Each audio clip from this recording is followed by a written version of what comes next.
अब बिना किसी विघ्न बाधा के अपना अभीष्ट कार्य सिद्ध करो।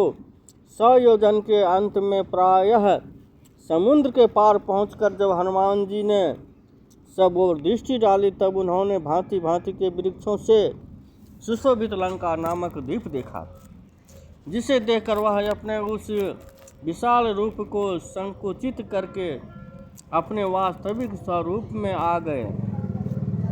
इस प्रकार दानवों और सर्पों से भरे हुए महासागर को बलपूर्वक लांघकर वे अपने उसके तट पर उतर गए और अमरावती के समान सुशोभित लंकापुरी को शोभा देखने लगे।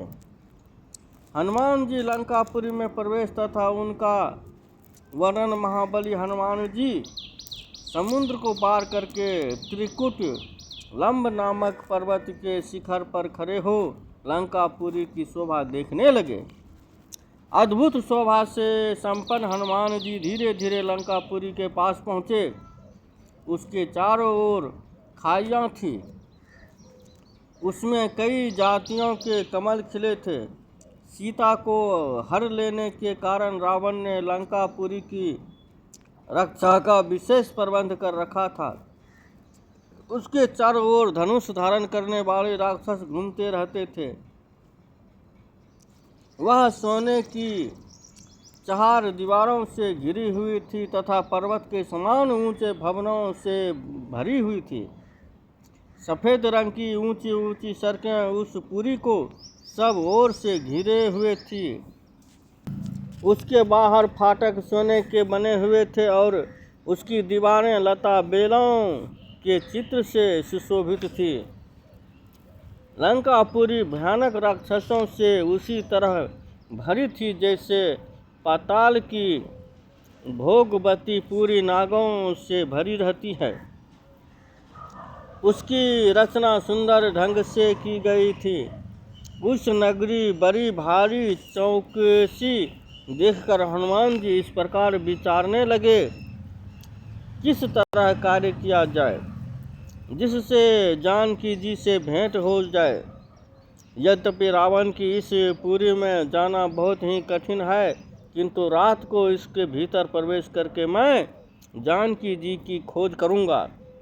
सूर्यास्त हो जाने पर रात के समय पवन कुमार ने अपने शरीर को छोटा बना लिया, एक लंकापुरी में घुस गए।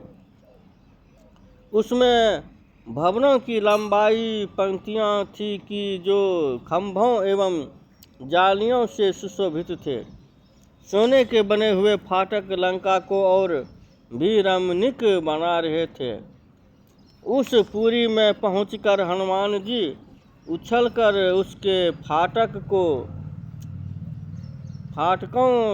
पर चढ़ गए। इतने में ही उस नगरी की रखवाली करने वाली देवी लंका ने पवन कुमार के सामने खड़ी हो गई और बड़े जोर से गर्जना करती हुई उनसे इस प्रकार बोली, वनचारी बानर, तू कौन है और किस कार से यहाँ आया है? रावण की सेना सब ओर से इस पुरी की रक्षा करती है, अतः तू इस लंका में प्रवेश नहीं कर सकता। वीरवर हनुमान अपने सामने खड़ी हुई लंका से बोले, क्रूर स्वभाव वाली नारी, पहले यह तो बता तू है कौन? हनुमान जी की यह बात सुनकर कुपित हो बोली, मैं इस नगरों की रक्षा करती हूँ। मेरी आज्ञा के बिना इस पुरी में प्रवेश करना किसी के लिए भी संभव नहीं। तू मुझे परास्त किए बिना आज इस पुरी को नहीं देख सकता। साथ ही लंका बड़ी भयंकर गर्जना करके बानर शेष हनुमान जी को बड़े जोर से एक थप्पड़ मारा।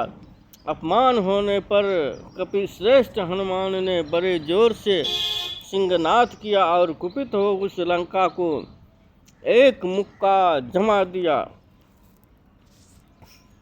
वह सहसा पृथ्वी पर गिर पड़ी एवं अभिमान शून्य गद्र वर्णानी में इस प्रकार बोली, गद्रद वाणी में इस प्रकार बोली, आप मेरे प्राण ना लीजिए, मैं स्वयं लंकापुरी ही हूँ।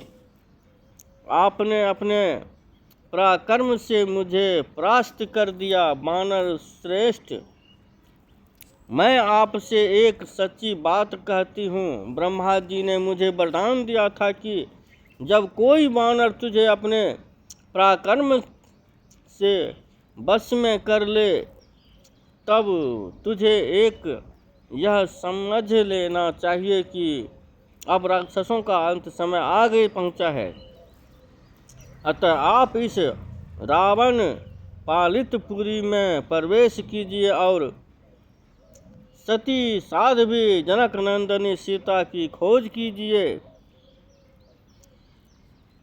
श्रेष्ठ राक्षसी लंकापुरी को अपने पराक्रम से परास्त करके कपि कुंजर हनुमान बिना दरवाजे के ही रात में 4 दीवारों फांद गए और लंका के भीतर घुस गए।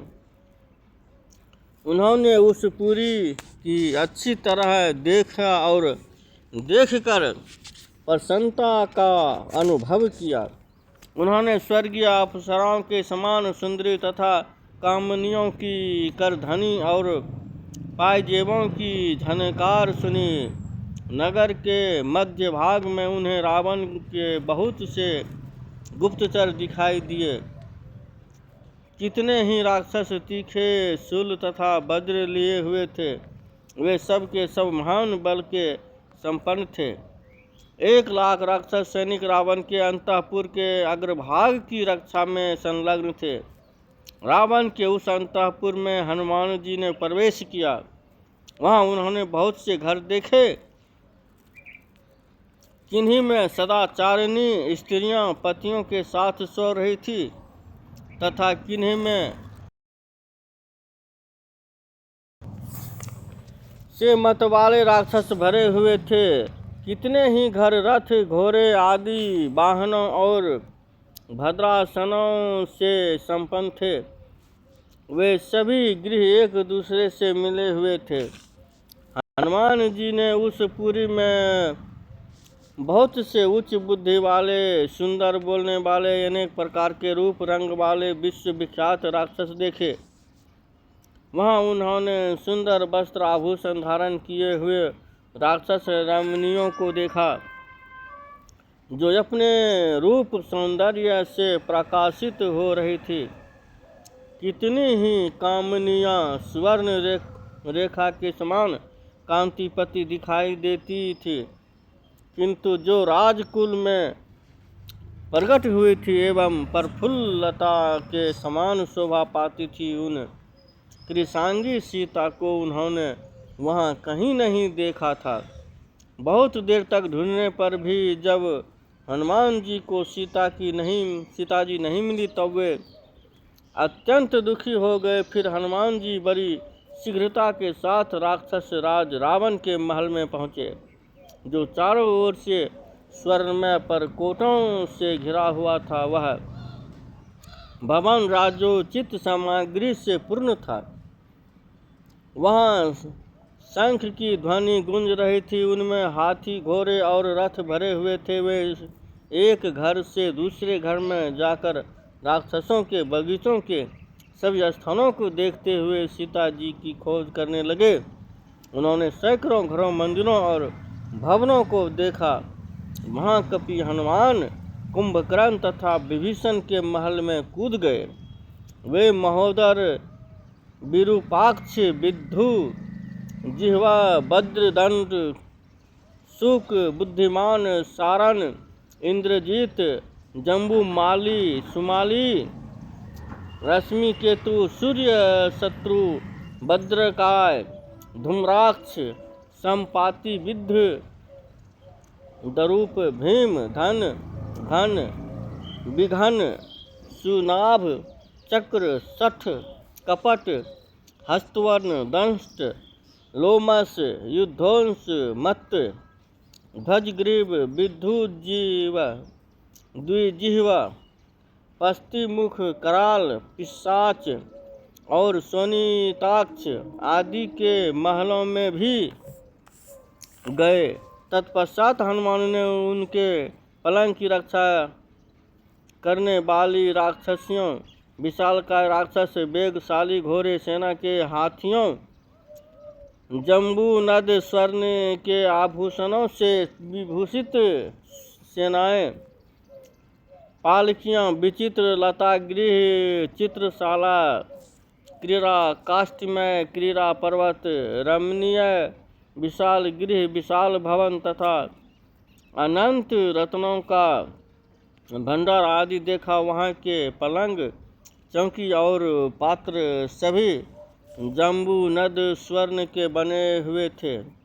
रावण का यह महल विश्वकर्मा द्वारा बनाया गया था। ऐसा महल दूसरा पृथ्वी पर नहीं था, क्योंकि उसमें अनेकों रत्न लगे हुए थे, जिनके कारण वह महल स्वर्ण के समान सदैव पुष्पों से भरा हुआ शोभित रहता था। उसमें अनेकों रत्न लगे हुए थे, जिसके कारण समान सदैव उस महल को हनुमान जी ने सुंदर सुंदर स्त्रियों से बसा हुआ और उन विमानों को भी उड़ते हुए आकाश में देखा, जो हंसों के द्वारा खींचे जा रहे थे और अनेक स्थानों से चित्रित थे, और भूमि में पीले भवन बने हुए थे तथा अनेकों तालाब बने हुए थे, जिनमें कमल आदि पुष्प दिख रहे थे। और रत्नों की प्रभा में हनुमान ने उन विमान को देखा, जो देवताओं का पुष्पक नामक विमान था।